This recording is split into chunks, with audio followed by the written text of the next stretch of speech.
TV30 studio. Here's Jim Schneider.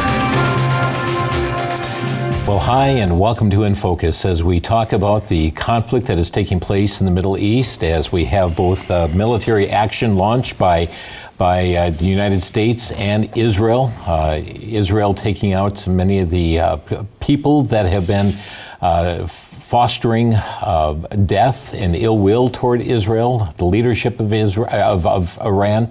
We have also seen the U.S. looking at various military installations and aspects of those that are going after this country because of its nuclear weapons capabilities. Matter of fact, some Iranian officials had recently been boasting of the ability that they had for nuclear weapons. And so the U.S. going after the installations, Israel going after the rogue personnel.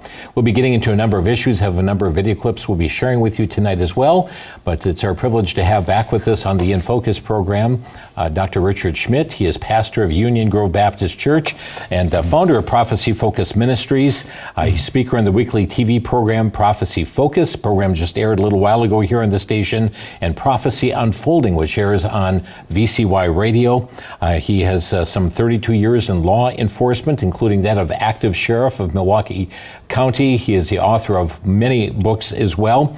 And Pastor Schmidt, so good to have you back with us on inFocus. It's great to be here. Great topic for tonight, and one that certainly has a lot of issues going on right now. You just got back from Israel just days before this all broke out. Just give us that. That's a very interesting perspective you bring. Well, it was actually a wonderful tour. It was, we were with a college known as Faith Baptist Bible College in Ankeny, Iowa.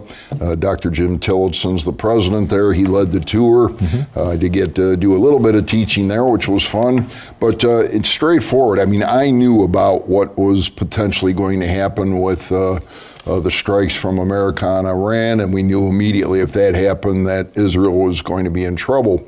But I mean, I got to be perfectly honest. We had a wonderful time. The land was calm. There was no tension within the land that you could tell. The only thing that was very obvious was tourism was way down. Sites, and we've been going to Israel. I've been there a dozen times now with various tour groups. Usually you go, I mean, you're bumping into everybody as you're walking.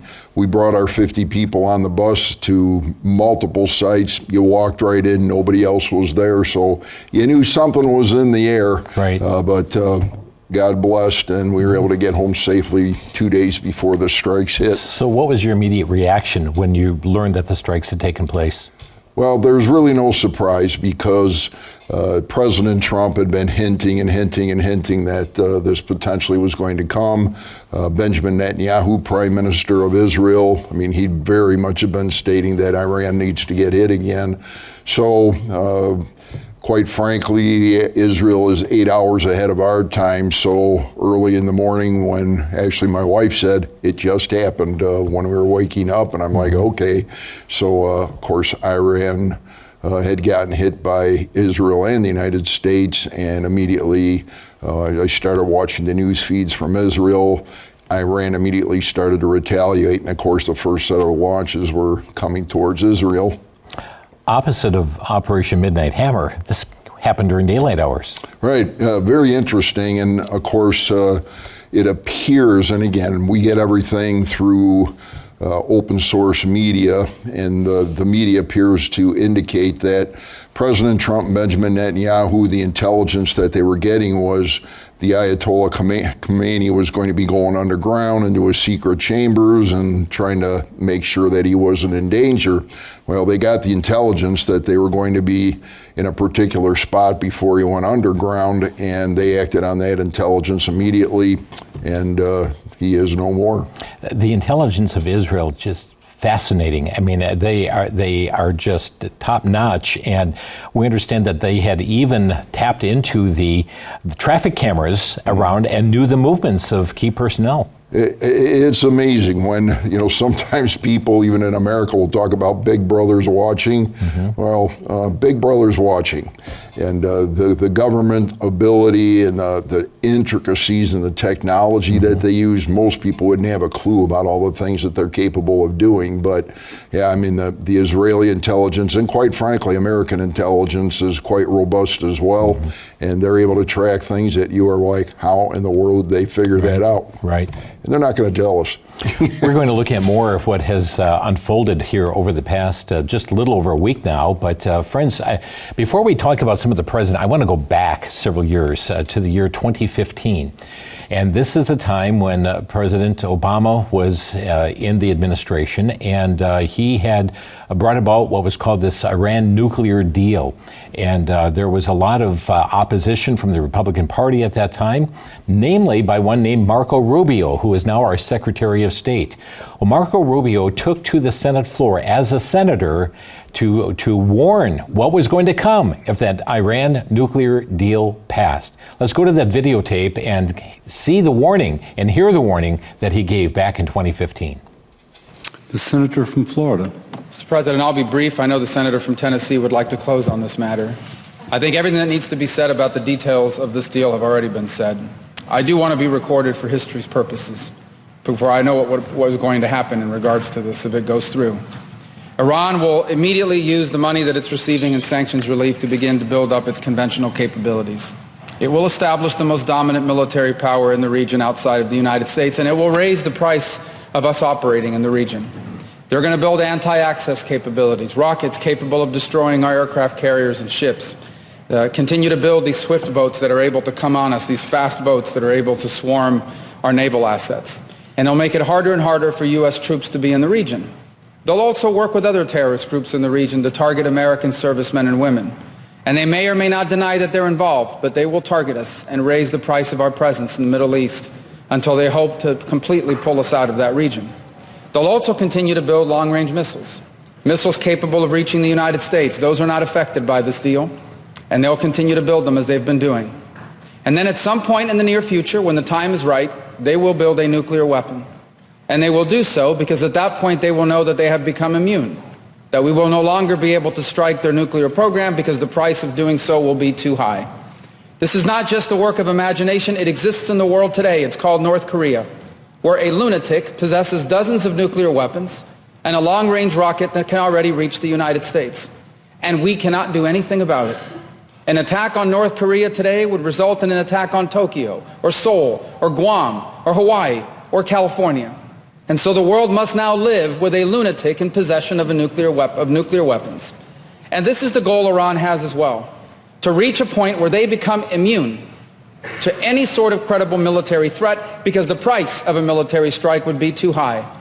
And then they become an established nuclear weapons power. And never in the history of the world has such a regime ever possessed weapons so capable of destruction. Iran is led by a supreme leader who is a radical Shia cleric with an apocalyptic vision of the future. He is not a traditional geopolitical actor who makes decisions on the basis of borders or simply history or because of ambitions. He has an religious apocalyptic vision of the future, one that calls for triggering a conflict between the non-Muslim world and the Muslim world, one that he feels especially obligated to trigger. And he's going to possess nuclear weapons. This is the world that we are on the verge of leaving our children to inherit. And perhaps we ourselves will have to share in it. And so I want to be recorded for history's purposes, if nothing else, to say that those of us who opposed this deal understood where it would lead. And we are making a terrible mistake. And I fear that a passage of this deal will make it even harder for us to prevent it. And I hope that there is still time to change our minds. But here's the good news. Iran may have a supreme leader, but America does not. In this nation, we have a republic, and soon we will have new leaders, perhaps in this chamber, but also in the executive branch. And I pray that on their first day in office, they will reverse this deal and reimpose the sanctions and back them up with a credible threat of military force, or history will condemn us for not doing what needed to be done at this critical moment in the world's history. Senator Marco Rubio, 2015, and my, oh my, he's hitting the nail on the head. He hit it and nailed it. That was an incredible speech.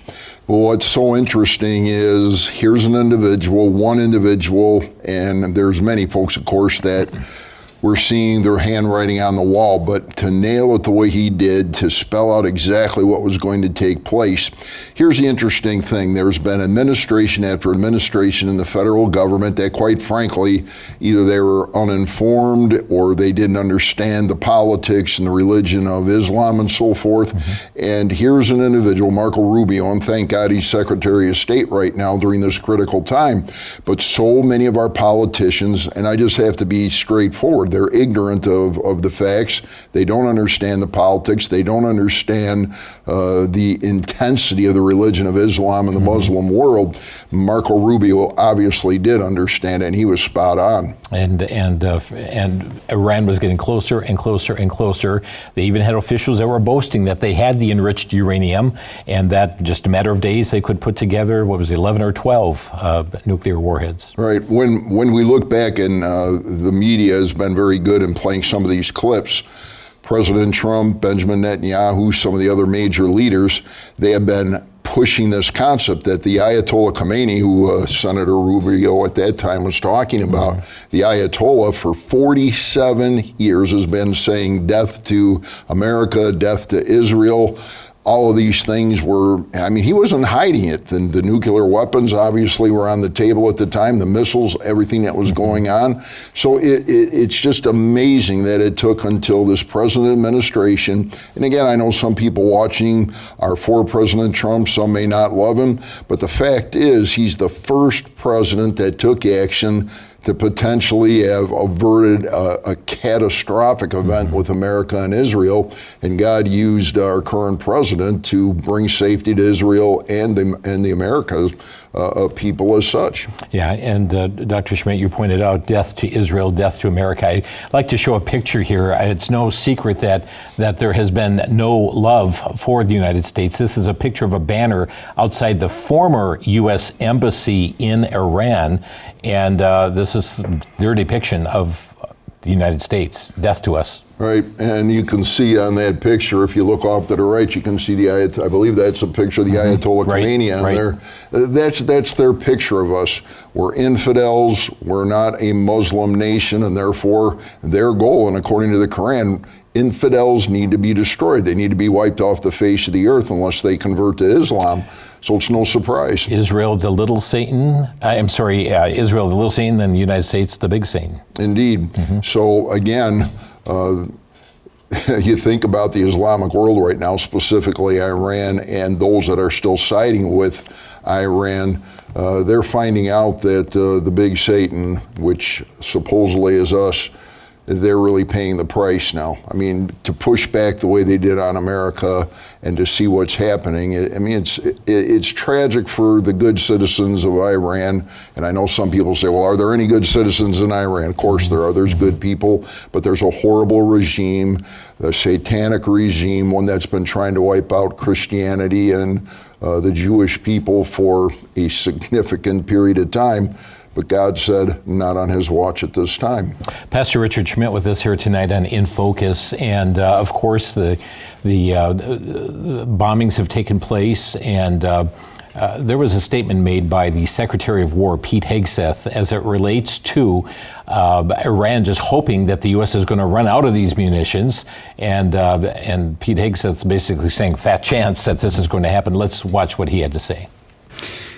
Iran is hoping that we cannot sustain this, which is a really bad miscalculation for the IRGC in Iran. You see, there's no shortage of American will here. We remember and honor our fallen, those 6 that we will soon welcome at Dover, who gave everything for their country in this mission. We remember them. But we remember them by rededicating ourselves even more fervently to this mission.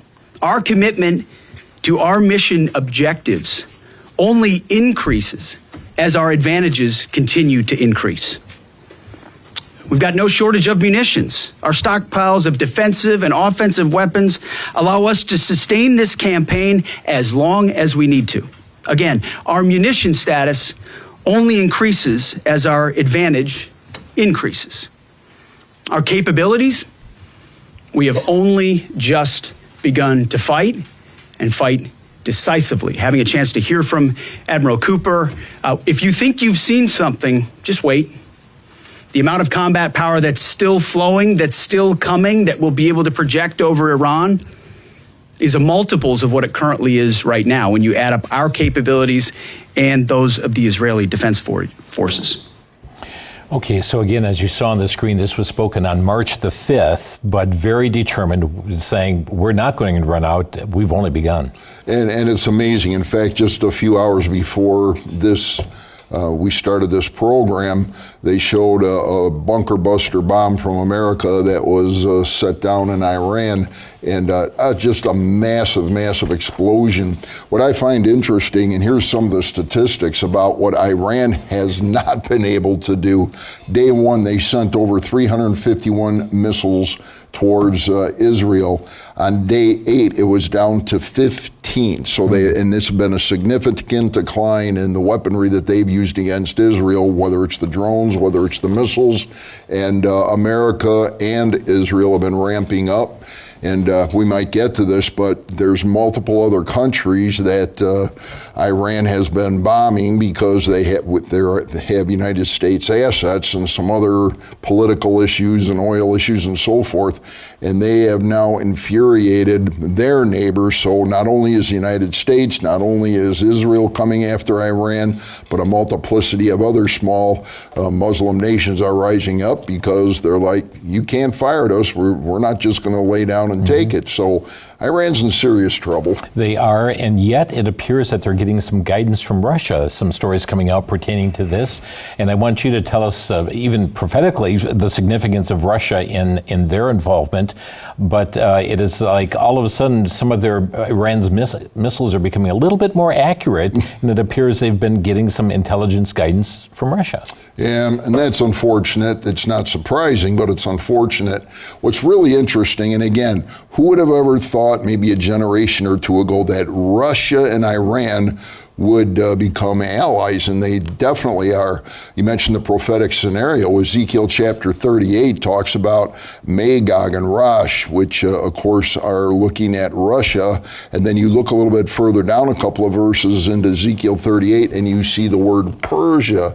Persia is part of what we would now call modern day Iran. So Russia, Iran, and many other Middle Eastern nations that are prophesied in Ezekiel 38. One day, we're not there yet, but one day those nations will have a coalition. We call them the Alignment of Anti-Israeli Nations, that literally are going to rise up and attack Israel. The good thing about Ezekiel 38 and 39, though, is that even though these nations will in the future rise up, God will give Israel victory, and God will actually defeat those nations. But that alignment, it's no surprise that, as Jimmy DeYoung used to say, with Russia and Iran working together right now, it literally is setting the stage for Bible prophecy to be fulfilled. I sense some excitement in your voice about matters unfolding. It is. It's so exciting. It's like no other book, no other religion, there is nothing else that even comes close, not even a fraction of what the scriptures tell us are going to happen. I'd like to go to the very quick thing that Dr. John Walvoord wrote a book, Every Prophecy in the Bible. He points out 1,000 different prophecies in the Bible when it was written. 500 of those prophecies have come to pass exactly as written. 321 of those dealing with just the death, burial, resurrection, ascension, and life of Christ in his first advent. Every single one came to pass exactly as stated. 500 left to fulfill. The first 500 God fulfilled exactly as stated, meaning what? The final 500, you can guarantee they will be fulfilled exactly as stated. So yes, it is exciting. Wow. Dr. Richard Schmidt with us tonight is pastor of Union Grove Baptist Church, and there's another clip I'd like to play for you of this again now is Secretary of State Marco Rubio, because the press has been constantly pushing elected officials, why now? And what about boots on the ground, and all these kinds of questions. And so Secretary of State Marco Rubio addressed the media. The States conducted this operation with a very clear goal in mind. I haven't had a chance to see a lot of reporting. I don't understand what the confusion is. Let me explain it to you, and I'll do it once again as clearly as possible. Perhaps you'll report it that way. The United States is conducting an operation to eliminate the threat of Iran's short-range ballistic missiles and the threat posed by their Navy, particularly to naval assets. That is what it is focused on doing right now, and it's doing quite successfully. I'll leave it to the Pentagon and the Department of War to discuss the tactics behind that and the progress that's being made. That is the clear objective of this mission. The second question that's been asked is, why now? Well, there's two reasons why now.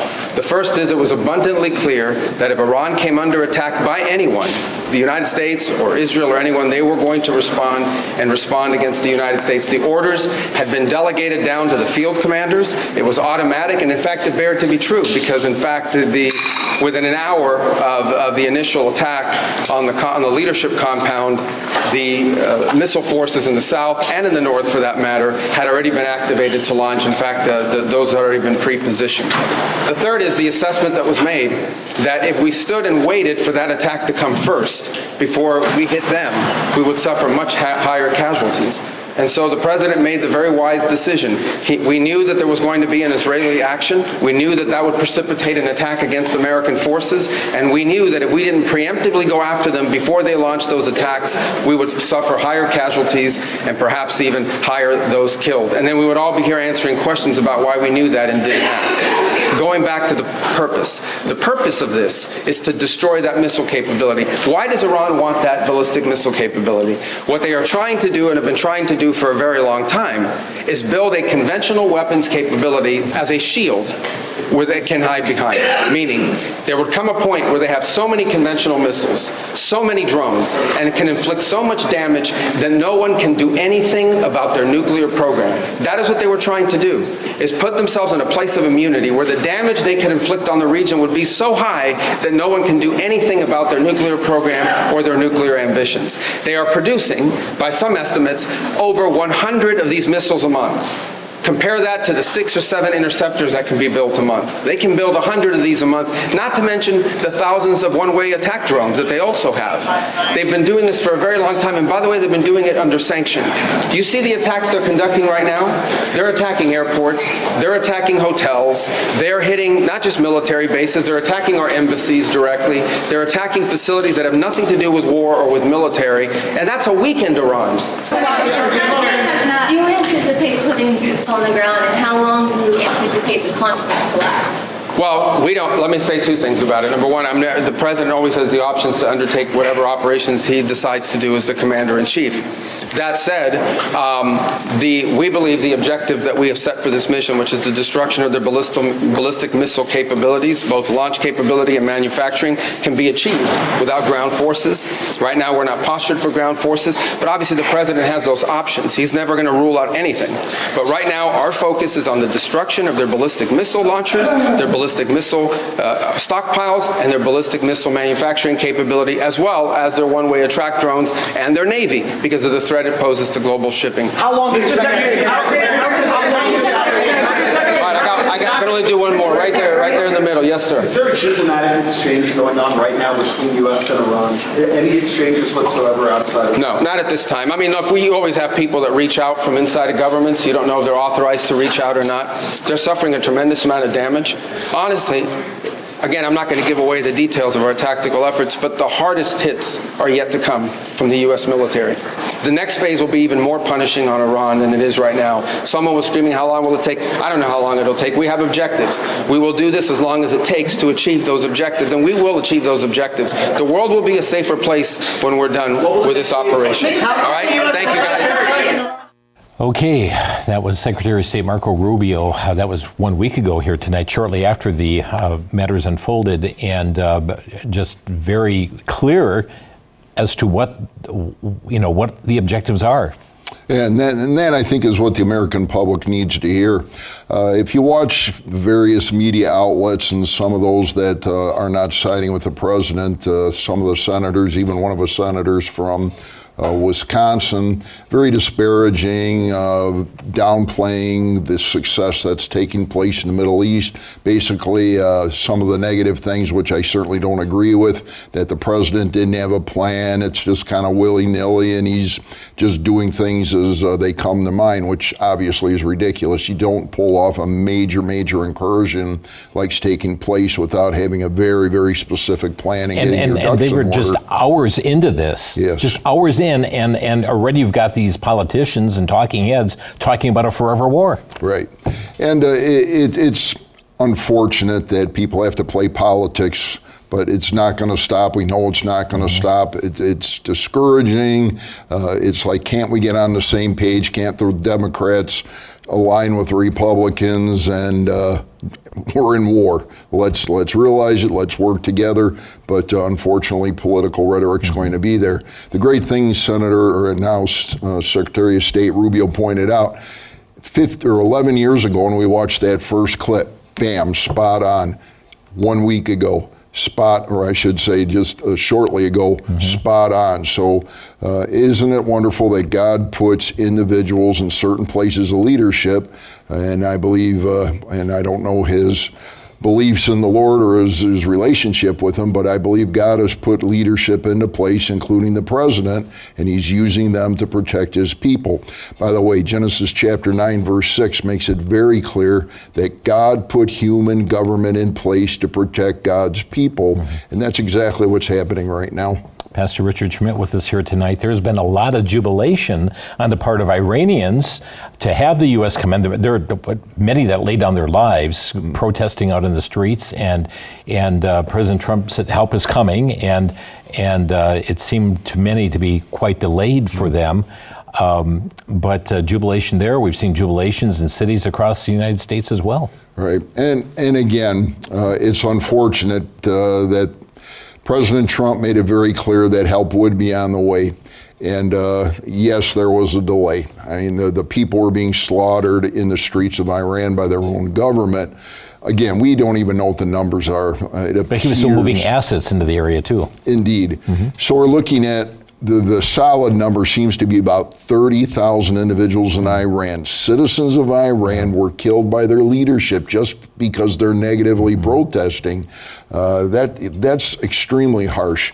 So it took a little bit, but again, you just don't take the United States military and in 30 seconds get them over there and start wiping out Iranian assets. So it took a little bit of time, but obviously what's taking place now, yes, the people that are sick and tired of the horrific Sharia law that's been taking place in Iran, it seems to be, at least the regime for now, seems to be neutralized to some degree, and the people are rejoicing. Yeah, I think we've got a video clip of some of that rejoicing this past January when some of the protests were happening. Oh, we don't have that one. Okay, very good. Let's move on to some of the weaponry that was going on. We had Iranian warship that was destroyed. This was done by a submarine firing a torpedo, first time since World War II. Let's go ahead and put that on.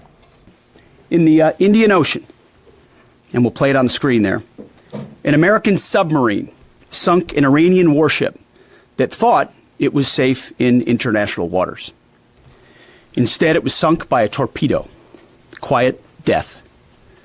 The first sinking of an enemy ship by a torpedo since World War II. Like in that war, back when we were still the War Department, we are fighting to win. Again, a major accomplishment here. I mean, the step of the military maneuver, taking out a warship with a torpedo. Well, and it's amazing. And President Trump today had a press conference. It almost was funny, even though it's not funny. He was talking about over 40 Iranian military ships that have been sunk. And he made the comment, maybe it wasn't such a good idea to sink all these ships. We might have been able to capture them, rebuild them, if you will, and use them for our own. And then he kind of tongue-in-cheek said, well, maybe it's better there at the bottom of the ocean. But when you look at this is massive. You took out Iran. I have been hearing since I was a little boy about the extreme power of Iran, that they're a major superpower. And I mean, in a matter of a week, they've taken out their Air Force, they've taken out their Navy. I mean, so many of their terrorists have been killed and so forth. So the weaponry has been unbelievably effective from America as well as the Israelis. And looking at the Israelis, we've heard of the Iron Dome and their protection against missiles coming in, but they've also been developing something called the Iron Beam, which is lasers, high-powered lasers. And this is a video from Israel explaining how that Iron Beam works. Israel has unveiled a new high-power laser air defense system aimed at destroying incoming missiles called the Iron Beam. Israel's defense ministry said that the powerful new laser system has successfully completed testing and will be ready for operational use by the military later this year. The Iron Beam will complement Israel's Iron Dome, David's sling and arrow anti-missile systems, which have been used to intercept thousands of rockets fired by Hamas terrorists in Gaza, by Hezbollah from Lebanon, and by the Houthis in Yemen. Current rocket interceptors cost at least $50,000 each, while the cost is negligible for lasers, which focus primarily on smaller missiles and drones. The ministry said, "Now that the Iron Beam's performance has been proven, we anticipate a significant leap in air defense capabilities through the deployment of these long-range laser weapon systems." After years in development, the ministry said it tested Iron Beam for several weeks in southern Israel and proved its effectiveness in a complete operational configuration by intercepting rockets, mortars, aircraft, and UAVs across a comprehensive range of operational scenarios. The first systems are set to be integrated into the military's air defences by year end, it said. Iron Beam is a ground-based, high-power laser air defense system designed to counter aerial threats, including rockets, mortars, and UAVs. This is the first time in the world that a high-power laser interception system has reached full operational maturity, said Defense Ministry Director General Amir Baram. Rafael Chairman Yuval Steinitz said that Iron Beam, which is built with the company's adaptive optics technology, will undoubtedly be a game-changing system with unprecedented impact on modern warfare. Now we have U.S. Ambassador Mike Huckabee, a U.S. Ambassador to Israel, posted this on social media about using Iron Beam in actual use. I can't independently verify that, but the ambassador posted this. So is he coming on now? We're watching it right now as we're, yep. All right, well, I have seen some of the clips of this particular device being used. It does appear to be extremely effective. When you think about the change in weaponry, and a lot of these UAVs are unmanned aerial vehicles, everything before was manned. I mean, you had to have a personage, you had to somebody fly the machines, you had to have somebody in the aircraft or whatever type of weaponry it is.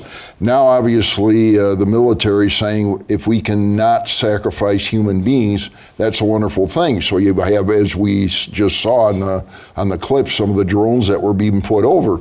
Well, then again, when you're talking, and I've heard the dome, the Iron Dome. Iron Dome, thank you, was like $100,000 a rocket. Well, they're saying they've gotten it down to $50,000 a rocket, but when all of a sudden you can just fire a laser beam for pennies on the dollar, yeah. Right, it's like this all makes sense. It helps Israel, it helps us, and it helps the taxpayers, quite frankly, as the wars are extremely expensive. So a lot of different weaponry that's being utilized. We've seen the military power from the United States, the military might of Israel as well. And one of the aspects to all of this then too is the selection of the replacement for Ayatollah Khomeini. And not long after this, we're going to show a clip here from Fox News as it relates to the Iran Supreme Council that was bombed while gathering to choose their new leader. Let's watch this. On the ground just outside of Tel Aviv. Good morning, Trey. Yeah, Bill, Dana, good morning. I do want to just start with some breaking news here before I show you the scene of one of these cluster munition impacts just outside of Tel Aviv. But I'm told by a senior Israeli official that the Israelis just struck the Supreme Council gathering where the Iranians were meeting to choose a new supreme leader.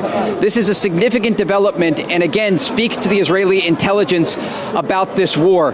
They just targeted the meeting in Tehran where what's left of the leadership was gathering to choose a new supreme leader. The Iranians are continuing their attacks against Israel. Right now we are in the community of Bnei Brak. It's a religious community outside of Tel Aviv.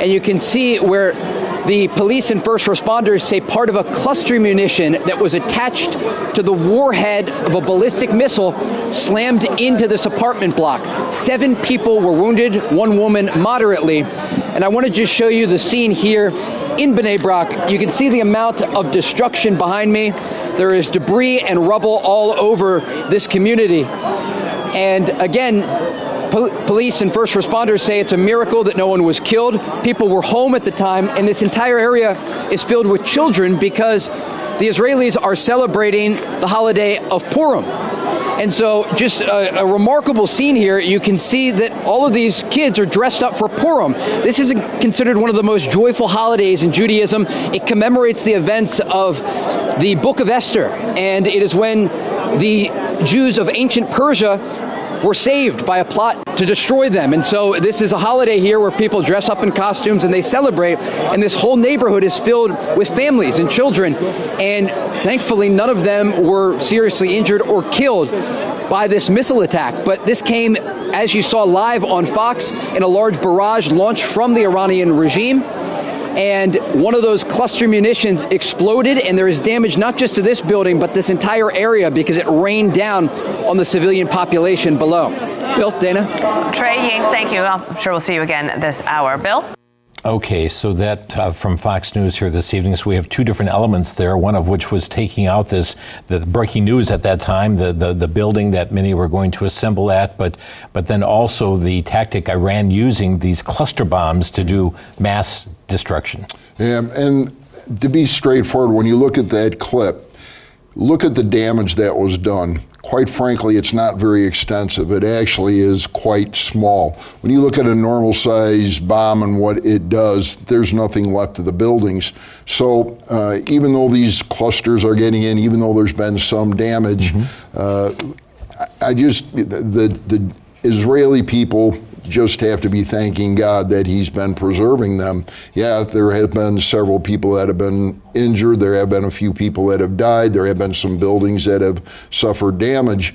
But when you see what is taking place on the other side, when you look at Iran, the buildings are devastated. Thousands of people have been dying. So again, we don't want any damage to come to anyone within the Israeli borders. But when you look at the minutia of what has been taking place in Israel compared to what the United States and Israel has done to Iran, it's not even comparable. No, and we're going to see illustration of that now. There's no audio for this, so we'll talk over the video here of going after. This is the bunker and the strike on Khomeini, Ayatollah Khomeini, and you're going to see this, the extent of the compound taking place here. And this became a target for Israel as well, taking out the facilities. You can see all the string of other facilities all connected. Right. It's amazing when you look at these gigantic bunker bombs that we have, as well as the other munitions, it doesn't leave a little hole in a wall of a building. It takes out massive depths of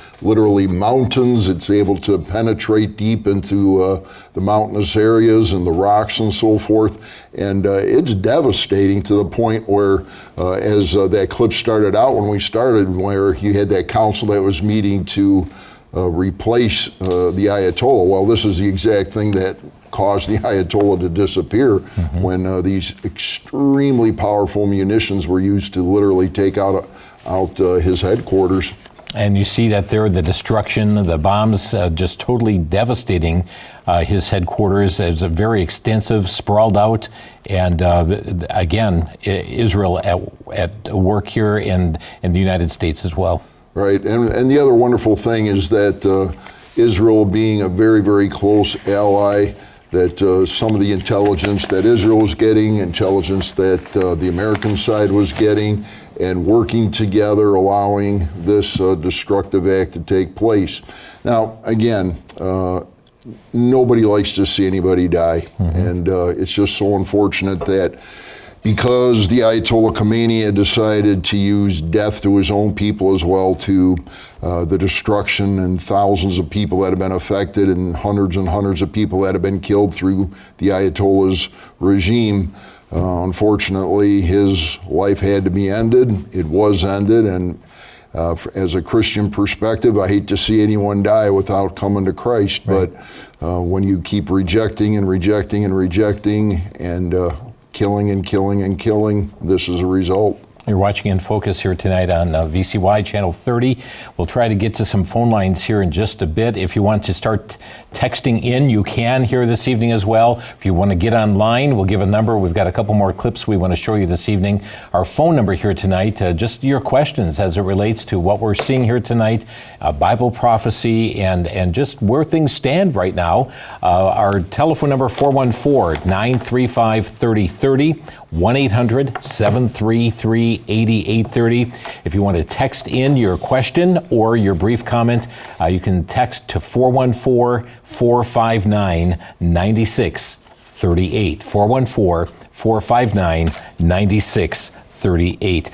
Very interesting photo we have here of some of the shrapnel that came from one of the Iranian bombs, and it ended up in a Torah scroll on Deuteronomy 25, verses 17 to 19, and evidently a passage that was another enemy of Israel that was going to try and take Israel out. Yeah, it's very interesting that the shrapnel fell on that particular verse, because it basically said if you come after Israel, God will come after you in essence. So that's exactly basically what's been happening. Iran has attempted to get rid of the United States and Israel for years and years and years, and now they're coming to find out that that's not been a good idea.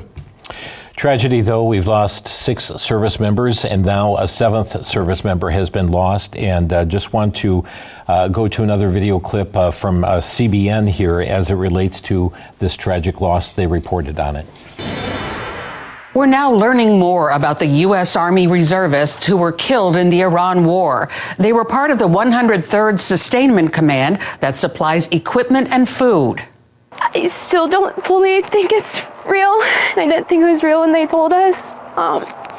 Because I just remember all of our conversations about what he was going to do when he came back. Kira Cody remembering her younger brother, Sergeant Declan Cody from West Des Moines, Iowa, the youngest of those killed Sunday, just 20 years old. Kira said she wished she could tell him she loved him just one more time. He was just like the best little brother you could have. His father, Andrew, said Declan loved what he was doing and loved his family. Declan had been sending us updates every 1 to 2 hours.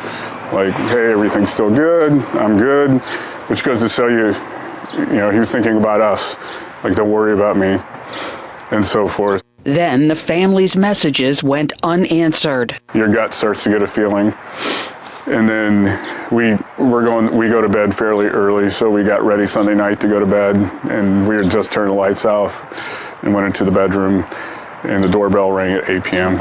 Another victim, also from Iowa, 45-year-old Major Jeffrey O'Brien of Indianola, who leaves behind a wife and children. And from Sacramento, California, 54-year-old Chief Warrant Officer Robert Marzan. Sergeant First Class Nicole Amore from White Bear Lake, Minnesota, was a 39-year-old mother of 2 whose husband spoke to her just 2 hours before she was killed. She was scheduled to return home this week. 42-year-old Sergeant First Class Noah Tejans of Bellevue, Nebraska, a father to a teenage son, is remembered as a kind and caring friend.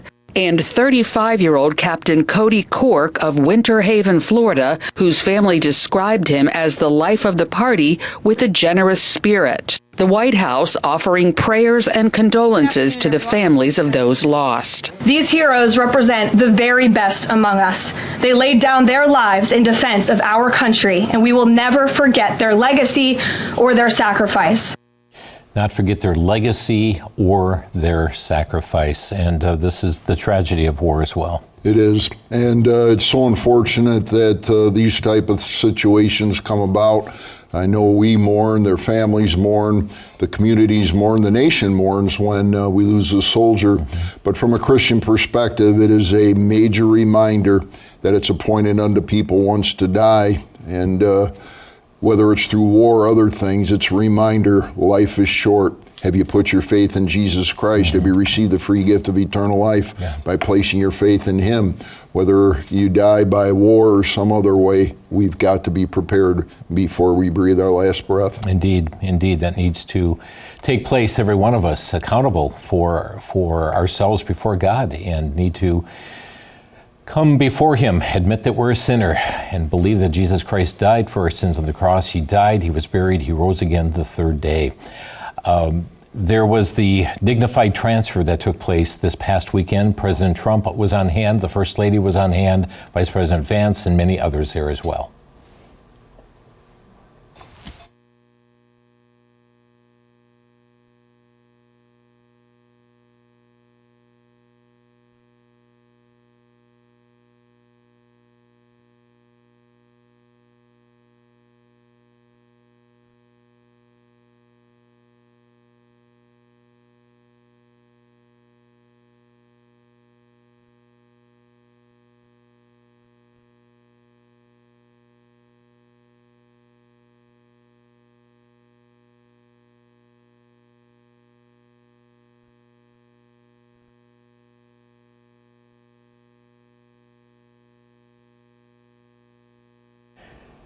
Again, that took place this past weekend. We're not showing the whole video, but gave a picture of what this dignified transfer took place. All right, and it's so sad and it's heartbreaking, and these are where you wonder, is it worth it? But unfortunately, there are casualties in war, and in order to protect our country, in order to have a future of America, unfortunately, sometimes people have to sacrifice everything so that the next generation and our children, our grandchildren, have a safe America to live in. So we honor those who have fallen. We're thankful for what they've done.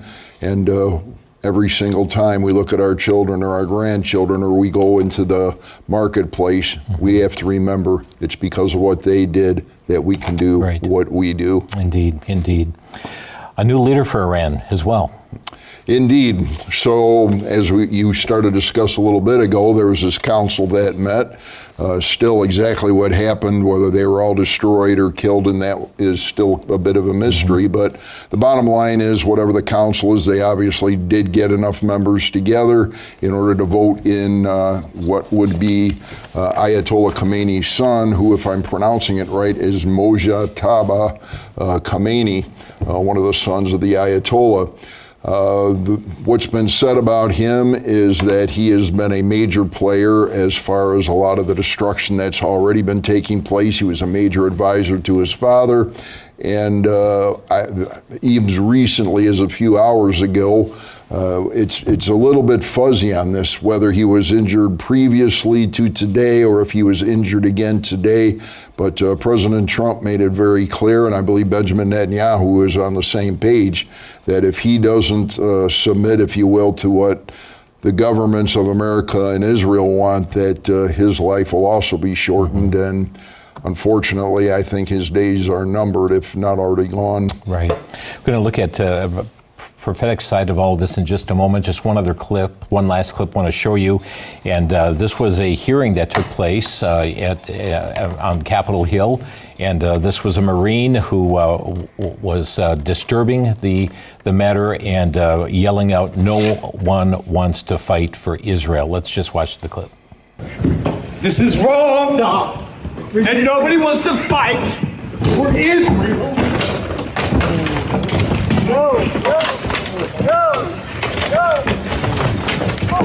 Just a reminder to all our Commandant, please stand up as a Marine and stand up for America. No one wants to fight for Israel. And so we do see some of that sentiment as well here in the nation, and the anti-Israel spirit take place even as exhibited in this hearing. Yeah, and it's unfortunate. And again, people get pumped up on whatever rhetoric that they want to buy into, whether they're pro-Palestinian, pro-Israel, pro, if you will, Iran. So there's going to be, obviously there's divisions or there wouldn't be war. Sometimes that conflict enters right into our own country when you see these type of events take place. So again, will common sense ever prevail in the world? I don't think so, because unfortunately people are going to get tied into their religion or their politics or whatever. And that's why and I think one of the great things about having programs like this, we're not here saying to get up and fight. We're here saying, listen, there's a biblical answer to everything. If people would turn away from the paganism and the false religions and turn to Christ, there is a peaceful way and a wonderful way that you can live your life. Amen. Amen. Friends, tonight we have limited time. If you would like to make a comment by text, our text line is available for you at 414-459-9638, 414-459-9638. If you'd like to get online with us, a phone call, a comment, a question on what's unfolding right now, Bible prophecy, 414-935-3030, 414-935-3030, or 1-800-733-8830. Is there any connection to what we're seeing with Bible prophecy? Well, I think there really is. One of the most exciting things, and again, I can't prove this. This is a bit of speculation, and I want to make that clear. In Ezekiel chapter 38, it talks about two things that are going to take place before this Gog-Magog war, which has been at the forefront of everybody's minds since back in 2023 when Hamas broke through the Israeli borders. Is that war getting closer? Well, here's something that is extremely important that I find. If you go to Ezekiel chapter 38 and verse 8 and verse 11, it states that before the Gog-Magog war can happen, which is all the anti-Israeli nations coming against Israel, that Israel will be dwelling in, quote-unquote, safety. Verse 11, they'll be living in a state of unwalled villages. It's amazing. This has never happened since 586 BC when the Babylonians invaded Israel. Israel's never been at total peace since that point. The Bible makes it very clear in Ezekiel chapter 38 that before this final Gog-Magog war will take place, probably at the beginning of the 7-year tribulation period, that Israel will feel like they can pause, that they're at rest. Isn't this amazing? Because what's taking place now, if indeed this is the war that is going to neutralize Iran, basically them and their proxies, and their weaponry basically is all but destroyed, Israel will finally be able to get to a place where they can rest, that they will be at peace, that they will be dwelling in safely, and in what's known as a place with unwalled villages. If indeed that takes place, and this is that exact scenario, this is one of the most important prophetic times in the last 2,000 years, what's taking place in the Middle East, setting the stage for that eventual Gog-Magog war to take place. So again, can we prove beyond a shadow of a doubt that this is the war in the Middle East that's going to get Israel in a place of safety?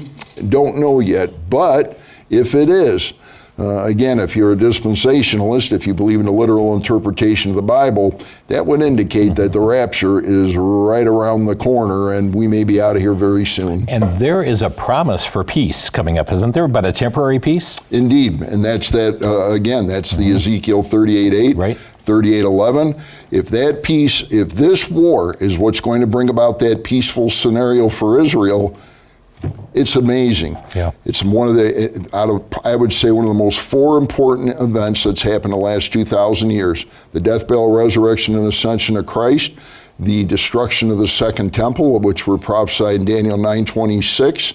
The third major thing is Israel becoming a nation again in 1948. Ezekiel 37 told us that would happen. Now, almost 2,000 years later, here is what might be that event that's going to trigger safety for the Jewish people and trigger the event that will lead to the Gog-Magog war. It's amazing. We've got a text here from Alicia in Sheboygan who writes, now that they selected a new leader in Iran, do you think that he will be eliminated too? We need to pray for both Israel and the United States, she says. Yes, and we just actually talked about that a few seconds ago. I do believe strongly that if indeed he doesn't cooperate, which he will not cooperate with the United States and Israel, that he'll be eliminated. So if he's not, if indeed, and again, the news is very fuzzy about what happened to him. If something happened to him today, he might be in the hospital as we speak. He may die today, so we don't know, but I don't expect his life to be very long. One of the comments that has come out is that he appears to be even more hardline than his father. Yeah, which is hard to believe, but again, a lot of the things, apparently he was a very close confidant of his dad, and he was pushing for the most severe penalties against those that didn't embrace Islam. You know, we see that also, that pattern in the kings of Israel as well. I mean, where we have Omri did more evil than all those that were before him. His son, Ahab, and Ahab did more evil than all that were before him, including his dad, Omri, who was one bad dude. Right, and you just look at this. We've got to be honest. We've got to be very point blank about this. Islam is not a religion of peace. It's about jihad. It's about Sharia law. It's about if you don't follow our ways, we're going to eliminate you. So again, it's no surprise that these individuals take a very, very hard line in setting the stage for what they want as a world religion through Islam. And friends, next week here on inFocus, we plan to focus more in on the Islam angle. Usama Dakdak will be here in studio, and we'll be talking about that aspect and some of the other unfoldings there. But we've got just a few minutes remaining. Isn't it time people look up because redemption draws nigh? I mean, when we see all that's taking place? Well, I mean, Americans by nature, we haven't seen war on our shores. Right. So it's like, well, you know, it's over there. It's no big deal. It never bothers us. We're always okay here, until you see some of the clips like we just showed from Americans that have soldiers within their family. To them, it's real. Right. They understand it. Folks, what we're basically saying is, death is real, whether it comes through war, whether it comes through sickness, whether it comes through an accident. Death is going to happen. These wars should be a stark reminder that life is short. What happens after we die? Bible talks about an eternity. We will all live forever. It's a matter of where we're going to live. Will we spend in an eternity with the Lord Jesus, or will we spend eternity in an awful place called the lake of fire? So again, Jim, you pointed out a few minutes early, you gave the gospel that we've all sinned and come short of the glory of God, Romans 3:23. Because you and I have sinned, if we got what we deserve, we'd all spend eternity in an awful place called the lake of fire, Revelation 21:8. But Jesus Christ, God's Son, loves you, loves me, loves every single person watching today. And if they simply would accept Jesus' promise, what's his promise? John 3:16, everybody could quote it with us. For God so loved the world, that's each one of us, that he gave his only begotten Son, Jesus Christ, that whosoever would believe in him and his what? His death, burial, and resurrection should not perish or go to hell, but have everlasting life. That's God's love for every single person watching us today. We're going to go to Mike in Jackson. Mike, just a few seconds we have here. Go ahead with your question or comment. My comment was, I would just all Christians to pray for peace. Yeah, pray for peace. And thank you for that. And indeed, we're told to pray for the peace of Jerusalem. Friends, let me give you a couple of points of contact here for our guest, one of which is through Prophecy Focus Ministries. You catch his program, Prophecy Focus, every week here on Channel 30, prophecyfocus.org, prophecyfocus.org. He's also pastor of Union Grove Baptist Church, located at 417 15th Avenue in Union Grove. The phone number for the church, 262-878-1264, and the website myugbc, that stands for Union Grove Baptist Church, myugbc.com. Dr. Schmidt will also be with us on radio's Crosstalk tomorrow at 2 Central, and Pastor Schmidt, thank you so much for being with us. Well, thanks for having us. And friends, keep tuned. Watch the things that are unfolding, but let's be a salt, let's be light in a world that needs Jesus. God bless you. Thanks for joining us tonight on inFocus.